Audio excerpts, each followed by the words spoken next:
Hello everyone.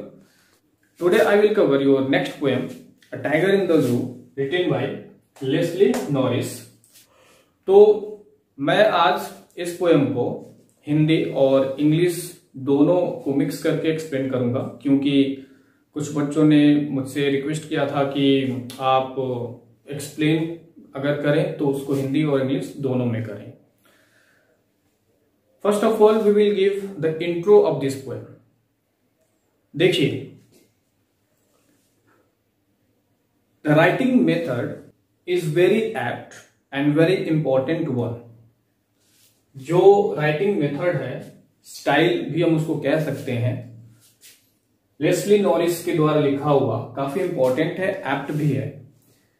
क्योंकि human beings हम ये सोचते हैं कि जो वाइल्ड लाइफ सेंचुरी में जो जानवर रहते हैं, जो फॉरेस्ट में, जो वाइल्ड में जो जानवर रहते हैं, वो काफी आक्रामक होते हैं, वो काफी डेंजर होते हैं। Means that we human being think that the tiger is very dangerous for अस।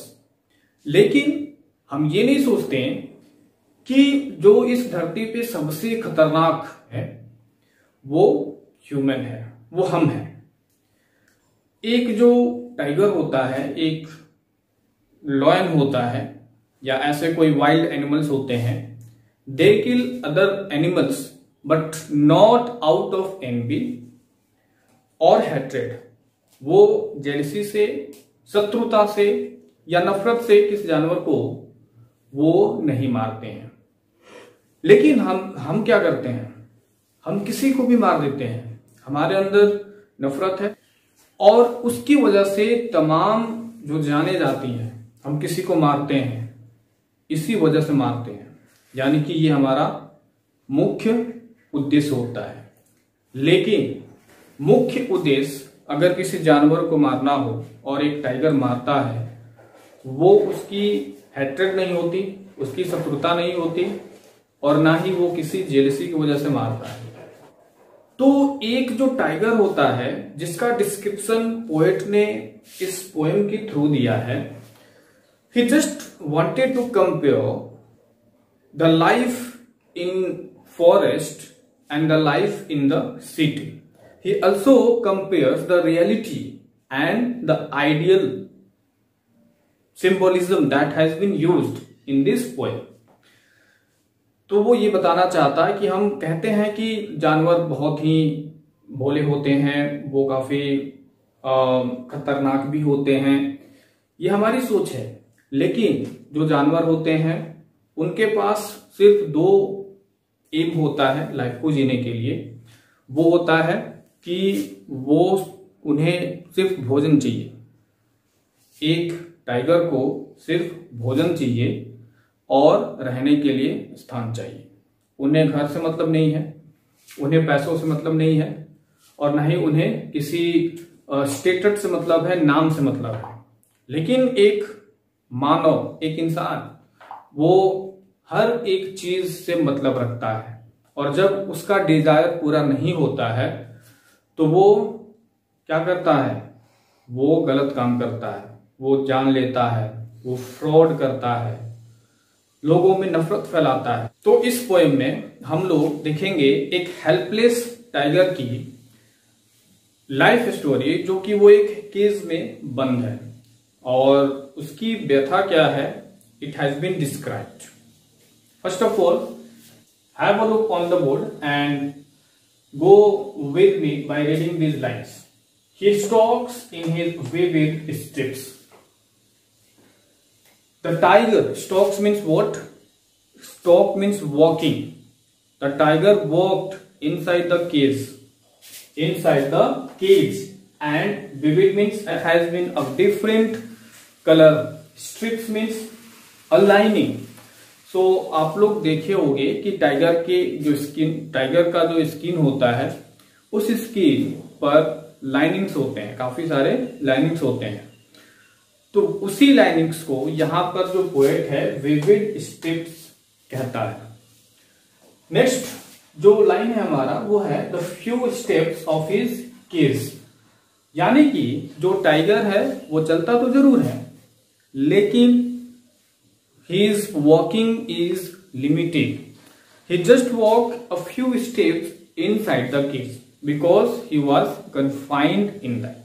वो उस केज में बंद है. Now, if you imagine, then you will find that the tiger is helpless. वो काफी helpless है. वो आजाद नहीं है, वो फ्री नहीं है. On pads of velvet white, यानी कि वो अपने पैरों पे चलता है. पैड्स मीन्स उसका पैर, उसका फिट. तो आप ये भी देखे होंगे कि जो टाइगर का जो फिट होता है, जो बॉटम फिट होता है, वो काफी सॉफ्ट होता है, मुलायम होता है, वेलवेट की तरह होता है. तो अभी हम डिस्कस करेंगे कि क्या क्या फिगर्स ऑफ स्पीच यहाँ पे यूज हुआ है, पोएट ने कौन कौन सा फिगर्स ऑफ स्पीच यहाँ पे यूज किया है. इन हिज क्वाइट रेज, वो अपने ऐसे गुस्से में है जो कि वो एक्सप्रेस नहीं कर सकता. क्वाइट रेज यानी कि गुस्सा तो है उसके अंदर, but he cannot express. And why he cannot express his anger? Because he is helpless. वो काफी helpless है.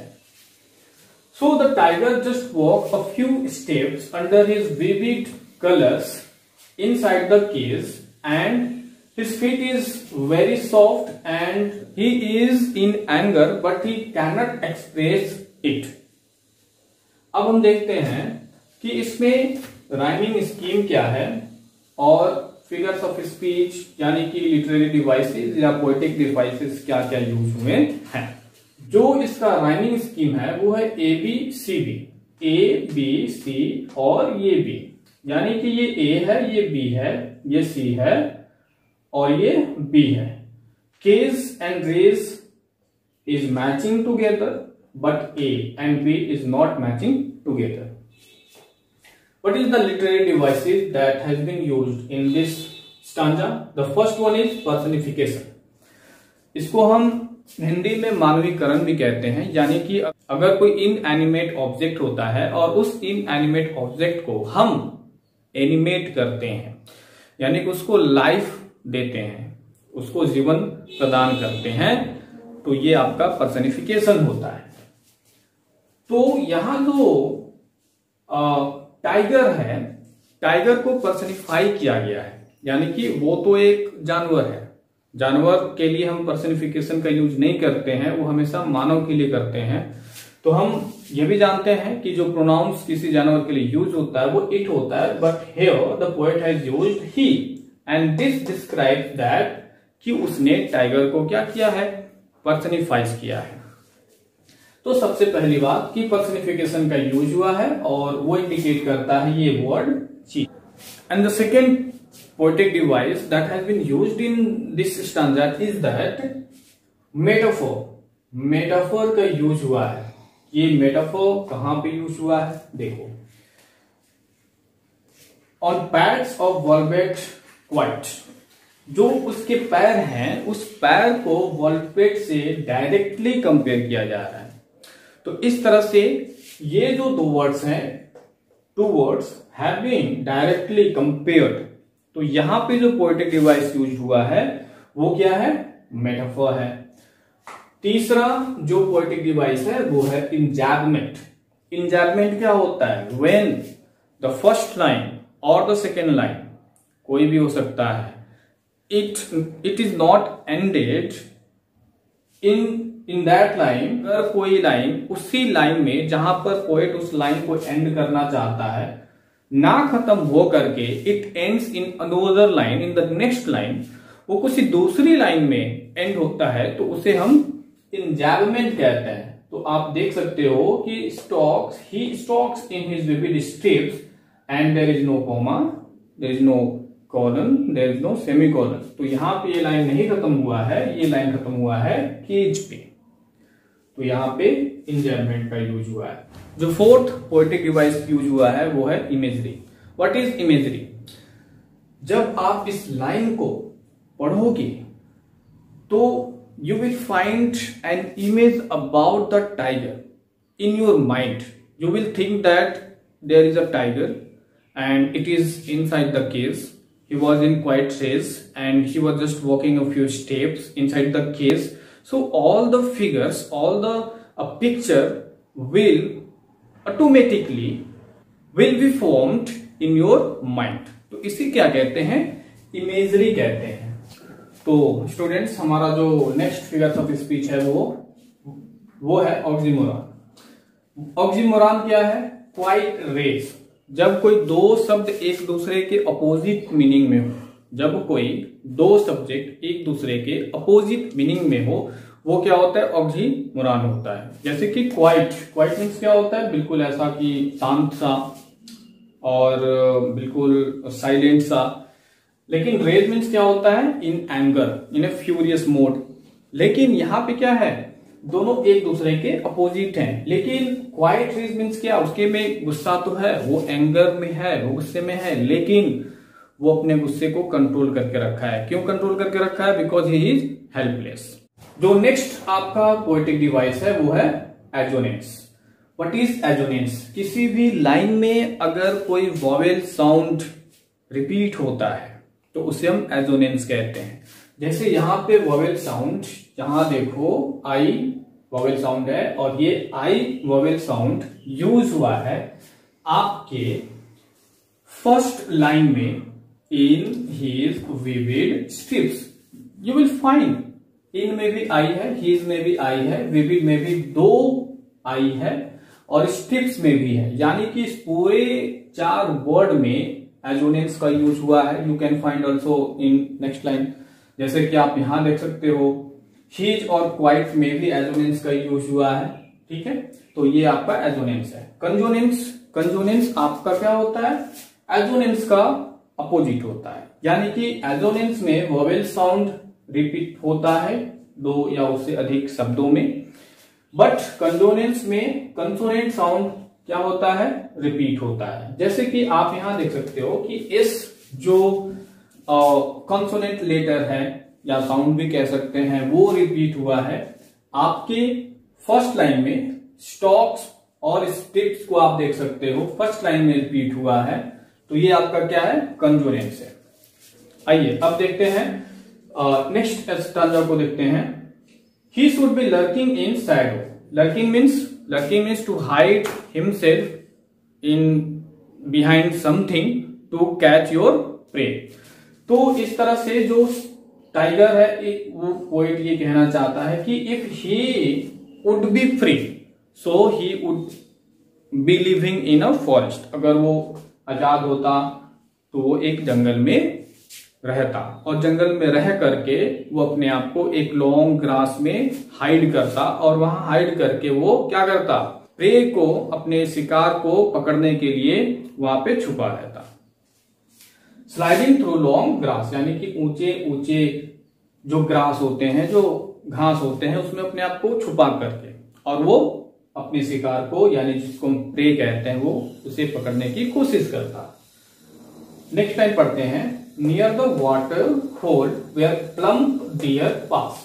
आप देखे होंगे कि जंगलों में जहां पे तालाब होता है, जहां पर सोर्सेज ऑफ वाटर होते हैं, जहां पानी होता है, वहां पे बहुत सारे जानवर आते हैं पानी पीने के लिए, और वहीं पर इस तरह के जो वाइल्ड एनिमल हैं वहां पर जाते हैं उनको शिकार करने के लिए, उनका प्रे करने के लिए। तो वो जो टाइगर होता, उसका जो एक्चुअल प्लेस है वो कहाँ होता है, अकॉर्डिंग टू पोएट ये होता जंगल, लेकिन ये है नहीं। तो ये जो दोनों स्टांजा है एक दूसरे के बिल्कुल अपोजिट है। फर्स्ट जो स्टांजा है इसमें पोएट ने उसके हेल्पलेसनेस की बात की है। सेकेंड स्टांजा जो है पोएट ने उसके एक्चुअल प्लेस, यानी एक्चुअल लिविंग प्लेस के बारे में बात किया है कि अगर वो फ्री होता तो जंगल में होता, वो अपने आप को छुपाता और वो कैच करता, अपने प्रे को, अपने शिकार को कैच करता। कहां पर, किसी वाटर बॉडी के पास, जैसे तालाब हो गया, जहां पे मोटे मोटे प्लंक मीन्स होता है काफी मोटा और हेल्दी एनिमल, जैसे कि कोई डियर यानी कोई हिरन, कोई दूसरी जानवर जो टाइगर अपने भोजन के लिए उसको शिकार करने की कोशिश करता है। तो इस तरह से ये सेकेंड स्टांजा हो गया। और अब हम बात करेंगे कि सेकेंड स्टांजा में पोएट ने क्या क्या चीजें यूज किया है। तो सबसे पहले इंजर्मेंट है, जैसे आप देख सकते हो कि near the water hole where plump deer pass, he would be lurking. Where he would be lurking? Near the water hole. यानी कि वो पानी के पास रहता, वहां पे लर्क करता, अपने आप को हाइड करता, शिकार करता। और ये जो लाइन है ये यहाँ पे खत्म नहीं होकर के, एंड ना होकर के ये लाइन यहाँ पे एंड होता है। दैट मीन्स कि यहाँ पे इंजॉयमेंट का यूज हुआ है। तो हमारा जो नेक्स्ट फिगर्स ऑफ स्पीच है वो एलिट्रेशन होता है। एलिट्रेशन क्या होता है? जब कोई फर्स्ट लेटर दो या उससे अधिक वर्ड्स के पहले स्थान पे यानी फर्स्ट प्लेस पे वो रिपीट हो तो उसको हम एलिट्रेशन कहते हैं। जैसे कि प्लम और पास में आप देख सकते हो कि प्लम का जो पी और पास का जो पी है दोनों रिपीट हो रहा है। और इसी तरह से यहां भी इमेजरी का यूज किया गया है, यानी कि एक इमेज फॉर्म होगा आपके माइंड में जब भी आप इस स्टैंजा को पढ़ोगे कि where the tiger should be, the tiger should be where, tiger को कहां होना चाहिए? तो he would be in the forest where he can hide himself catch his prey. तो इस तरह से हमने ये 2 स्टैंजा को खत्म किया है। अब आगे की वीडियो में हम इसके अगले 2 स्टैंजा की बात करेंगे। तब तक के लिए ये हमारा पार्ट 1 था और मुझे आशा है कि आपने इस वीडियो को एंजॉय किया होगा और अगले पार्ट के लिए आप वेट करेंगे।